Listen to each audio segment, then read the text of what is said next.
അസ്സലാമു അലൈക്കും വറഹ്മത്തുള്ളാഹി വബറകാതുഹു.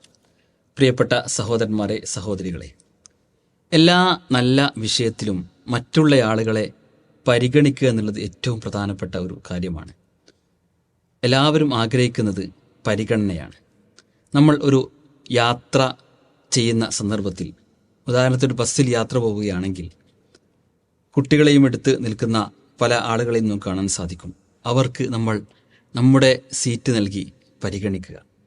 അതുപോലെ തന്നെ പ്രായമായ, രോഗങ്ങൾ കൊണ്ട് പ്രയാസപ്പെടുന്ന ആളുകളെ യാത്രയിലാവട്ടെ അല്ലാത്ത വേളകളിലാവട്ടെ പരിഗണന നൽകുക എന്നുള്ളത് ഒരു മുസ്ലിമിനെ സംബന്ധിച്ചിടത്തോളം വളരെ ശ്രദ്ധിക്കേണ്ട ഒരു സംഗതിയാണ്. മാനുഷികമായി തന്നെ മുസ്ലിം എന്നില്ല, എല്ലാവരും അക്കാര്യത്തിൽ വളരെയേറെ ഊന്നൽ നൽകേണ്ടതുണ്ട്. ഇനി ഭക്ഷണത്തിൻ്റെ കാര്യം നമ്മൾ എടുത്തു നോക്കൂ.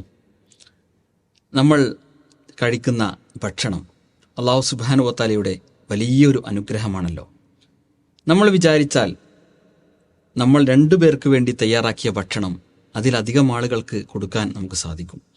അതിനെക്കുറിച്ചാണ് അള്ളാഹിൻ്റെ റസൂൽ സ്വല്ലല്ലാഹു അലൈഹി വസല്ലം വളരെ കൃത്യമായി നമ്മെ ഉണർത്തുന്നത്. ത്വആമുൽ ഇസ്നൈനി കാഫി അസ്സലാസ, 2 പേരുടെ ഭക്ഷണം 3 പേർക്ക് മതിയാവുന്നതാണ്.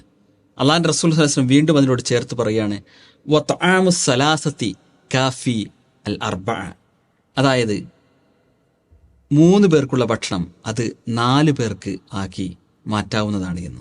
അപ്പോൾ ഇങ്ങനെ നമ്മൾ നോക്കുമ്പോൾ ഇനി 10 പേർക്ക് നമ്മൾ തയ്യാറാക്കിയ ഭക്ഷണം അതിലധികം ആളുകൾക്ക് നൽകാൻ സാധിക്കും. അപ്പോൾ അങ്ങനെ നൽകാൻ സാധിക്കുന്നത് നമ്മൾ അല്പം ക്ഷമിക്കുന്നതിലൂടെയാണ്.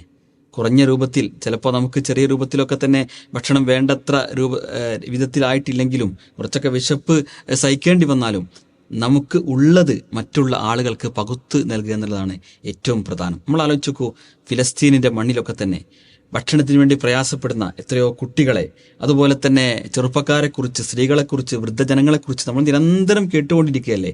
ആ സമയത്ത് അല്ലാഹു സുബ്ഹാനഹു വ തആല നമുക്ക് നൽകിയ ഭക്ഷണ പദാർത്ഥങ്ങളാവട്ടെ, പാനീയങ്ങളാവട്ടെ, അതെല്ലാം എത്രമാത്രം വലിയ അനുഗ്രഹമാണ്.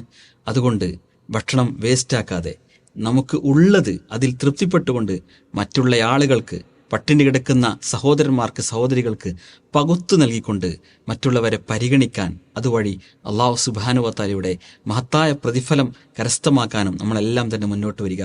റഹ്മാനായ റബ്ബ് സുബ്ഹാനഹു വ തആല തൗഫീഖ് പ്രദാനം ചെയ്യുമാറാകട്ടെ.